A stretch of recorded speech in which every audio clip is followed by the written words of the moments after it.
बिस्मिल्लाहिर्रहमानिर्रहीम। अस्सलाम वालेकुम नाज़रीन, मैं हूँ महरीन सब्तैन। देख रहे हैं आप मेरा यूट्यूब चैनल। नाज़रीन, टिकटॉक को जब जुम्मे के दिन खबर आई कि बैन किया जा रहा है तो एक ह्यू एंड क्राई था, ख़ासतौर पे टिकटॉकर्स की तरफ से, जिन्होंने ये कहा कि ये बड़ा ही गलत एक इकदाम है। लेकिन बहुत मेजॉरिटी जो है जिन्होंने ये भी कहा कि टिकटॉक के ऊपर जिस तरह का मटीरियल दिखाया जा रहा है बहुत ही इनअप्रोप्रिएट मटीरियल है और अच्छा हुआ कि ये बंद हो गया।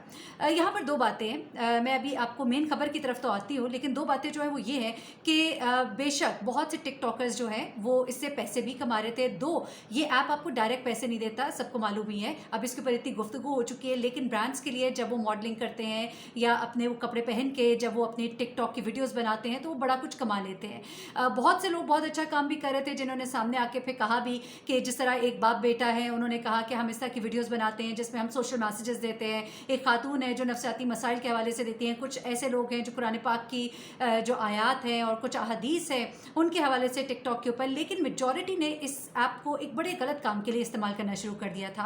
अब ज़रा मैं आ जाती हूँ कि अब काम इस वक्त हो क्या रहा है। ये मैं आपको बताऊँगी, इस पर गुफ्तगू अभी चलती रहेगी कि जिस तरह से पहले भी ये कोई काम एकदम से नहीं हुआ। आपको याद होगा 2 महीने पहले अगर आपने मेरी वीडियो देखी हो, मैंने इस पर बताया था कि ये बैन होने जा रहा है। उसके बाद ये लेटर्स भी लिखे गए उन अथॉरिटीज़ को कि इस इनअप्रोप्रिएट कंटेंट को कंट्रोल किया जाए। लेकिन जब वहाँ से ये सब कुछ नहीं हो सका तो उसके बाद इस ऐप को बंद करने के लिए अब ये कदम उठाना पड़ा। अब एक अच्छी खबर है टिकटॉकर्स के लिए, लेकिन उनको पैराए में रहना पड़ेगा, वो भी मैं आपको बताती हूँ। लेकिन उससे भी पहले मैं एक और बात आपको बताना चाहती हूँ। हमारी कौम माशाल्लाह बड़ी समझदार है, बड़ी अक्लमंद है, और जुगाड़ लगाने तो हमारी कौम से ज़्यादा किसी को अच्छे आते ही नहीं हैं। और इस पर अब ये काम हुआ है। गुज़िश्ता दिनों में सुन रही थी, जन्नत मिर्ज़ा एक टिकटॉकर है और काफ़ी मशहूर है गालिबन, क्योंकि मैं टिकटॉक इतना ज़्यादा नहीं देखती, बल्कि देखती ही नहीं हूँ। लेकिन नाम सुना बहुत ज़्यादा जन्नत मिर्ज़ा का। पीछे जन्नत मिर्ज़ा के टिकटॉक के हवाले से काफ़ी एक फ़ैन फॉलोइंग है। तो जन्नत मिर्ज़ा ने कहा कि मैं जापान में हूँ और यहाँ पे मुझे तो वीपीएन की ज़रूरत नहीं पड़ती, लेकिन जो लोग देखना चाहें तो उसने इनडायरेक्ट अपने ऑडियंस को कहा कि जी आप वीपीएन के थ्रू मुझे देख सकते हैं। मुझे उस वक्त उस बात की इतनी समझ नहीं आई, लेकिन कुछ फिर मैंने थोड़ा इसको जब स्टडी किया, टिकटॉक के बैन के हवाले से बहुत वीडियोज़ बन रही थी, मैंने कहा कुछ मुझे भी इन्फॉर्मेशन देनी चाहिए। तो जो बातें मेरे सामने आई और फिर जन्नत मिर्ज़ा का पैगाम, फिर मैंने कुछ और टिकटॉकर्स के पैगाम जो बाहर से बैठ के वीडियोस बनाते हैं और यहाँ पाकिस्तान में उनकी वीडियोस बड़े शौक से देखी जाती हैं, तो उन्होंने जो माशाल्लाह हमारी कौम है जिसको बड़ी समझ है इन बातों की, उनको इशारे पैरायों में जो बात समझाई, तो वो ज़रा मैं सामने रख देती हूँ। इमरान खान साहब आप भी सुन लीजिए।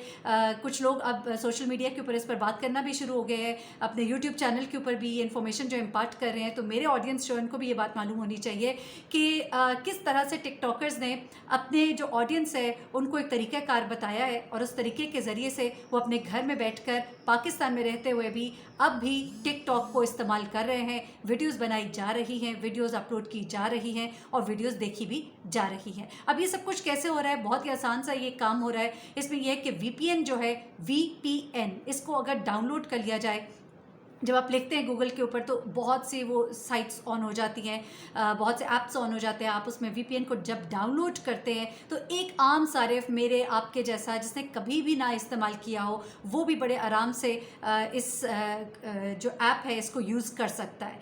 तो इसके ज़रिए से जो टिकटॉकर्स हैं उन्होंने अपने लोगों को बस एक इशारा दिया था। वो इशारा देने की देर थी कि लोगों ने फटाफट, अगर अब आप इस वक्त लोड देखिए वीपीएन डाउनलोड का, तो आपको पता लगेगा कि जो पूरी आबादी है माशाल्लाह हमारी इस वक्त वीपीएन डाउनलोड कर चुकी है। और उसका अब एक और बड़ा नुकसान हुआ है, जो इमरान खान साहब जो है अगर वो सोचें और गौर करें तो उनको पता लगेगा कि क्या काम हो गया है। क्योंकि इस वीपीएन के डाउनलोड करने की वजह से एक और जो बहुत ही गलत काम हो गया वो ये है कि वो तमाम साइट्स जो पहले आप यहाँ पाकिस्तान में नहीं देख पाते थे क्योंकि पीटीए की एक रिस्ट्रिक्शंस थी, अब वो तमाम साइट्स भी आप देख सकते हैं। इस वीपीएन के डाउनलोड करने का अब जो है जुगाड़ इमरान खान साहब को ढूंढना पड़ेगा और इसके ऊपर काम करना चाहिए। और ये काम जो है, ये मेरी कुछ लोगों से जब बात हुई, कुछ लोगों को मैंने सुना भी, उसके मुताबिक ये वीपीएन को किस तरह से इस काम को भी ख़त्म किया जा सकता है, कैसे हो सकता है, इसका तरीक़ाकार भी मौजूद है।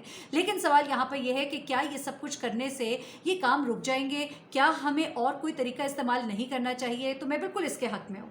मैं बिल्कुल इसके हक़ में हूँ कि बजाय इसके कि आप कभी एक साइट बंद करेंगे, फिर एक लाइकी नाम की साइट है, बिगो नाम की साइट है, और बहुत सी कुछ साइट्स थी जिनके ऊपर पीछे डेटिंग ऐप्स थी जिनके ऊपर टिंडर नाम से, इन सबको पीछे बंद किया गया था। लेकिन अब अब ये लाइकी ऐड जो है वो कहते हैं कि इससे भी कमाल का काम कर रही है जो ये आपकी कर रही थी।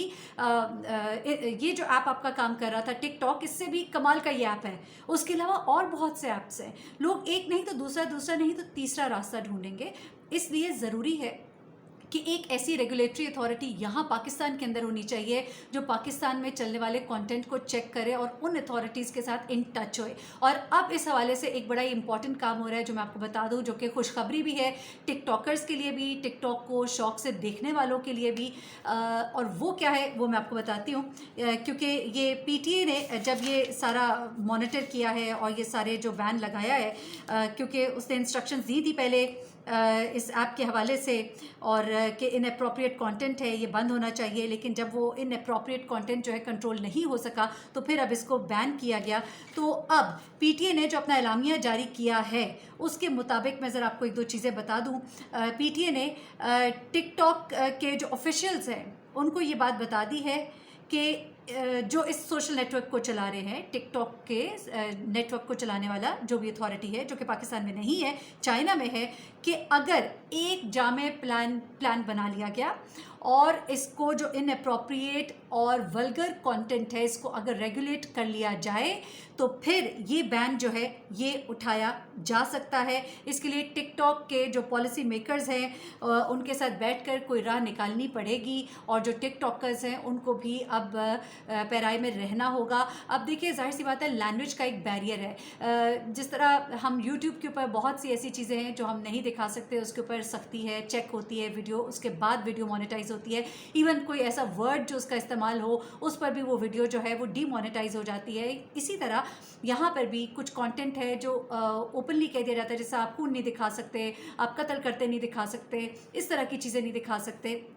साथ ही साथ लैंग्वेज बैरियर है जिसकी वजह से उस बैरियर को दूर करने के लिए अगर तो कोई ऐसी प्लानिंग हो सके कि चाइना का जो ये ऐप जिसको ये कंट्रोल कर रहे हैं, चला रहे हैं, जो उनके करता धरता है, उनके साथ यहाँ पर बैठकर को बाकायदा एक ऐसा अथॉरिटी, एक रेगुलेटरी अथॉरिटी, एक ऐसी कोई अथॉरिटी बनाई जाए जो यहाँ पर कंटेंट को चेक करे और उसके बाद कंटेंट जो है उसको लगाने की इजाज़त। तो बहुत से टिकटॉकर्स हैं जो कई अकाउंट्स चला रहे हैं, तो बाकायदा रजिस्ट्रेशन होनी चाहिए, बाकायदा चेक इन कंट्रोल होगा। तो फिर यानी कि अच्छी खबर यहाँ पर ये है कि क्योंकि बहुत से लोग कह रहे हैं अब हम अदालत जाएंगे, बहुत से लोग हैं जो इनके साथ आवाज़ भी उठा रहे हैं, बहुत से टिकटॉकर्स हैं जिनकी कमाई का एक ये रास्ता था और फिर वो कंपैरिजन किया जा रहा है कि एक टाइम था यूट्यूब को यहाँ पे बंद किया गया था और उसका कितना बड़ा नुकसान हुआ था कि सर्वर ही जाके इंडिया में बिठा दिया गया था, जिसकी वजह से यहाँ पर हम कभी कश्मीर की बात करते थे, कुछ भी करते हैं, ज़रा सी बात करें फ़ौरन ही वो चैनल जो है वो बंद हो जाता है। तो इसका हमें बहुत बड़ा नुकसान हुआ था।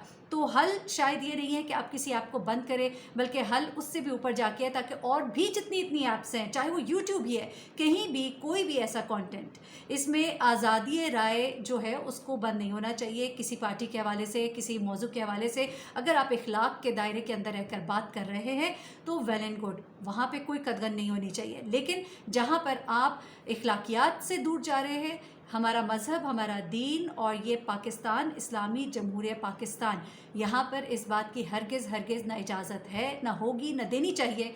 तो उसके लिए ज़रूरी है कि आप कोई प्रॉपर एक सिस्टम बनाएं। वो सिस्टम बनाने के लिए तैयारियां हो रही हैं। तो ये एक अच्छी खबर थी जो टिकटॉकर्स को मैं सुनाना चाहूँगी। अलबत्ता आप लोगों को अब बहुत एहतियात के साथ और तमीज़ के दायरे में, इखलाक के दायरे में रहकर काम करना होगा। और ये जो VPN वाला मामला है, इमरान खान साहब इसको ज़रूर देखिए, क्योंकि ये हमारी नौजवान नस्ल को मज़ीद तबाह करेगा और ये तो और भी ज़्यादा ख़तरनाक काम है जिसको कि एड्रेस करने की ज़रूरत है। मुझे महरीन सप्तान को इजाज़त दीजिएगा। अपनी दुआ में मुझे भी याद रखिएगा। अपना बहुत ख्याल रखिएगा। पाकिस्तान जिंदाबाद। अल्लाह हाफ़िज़।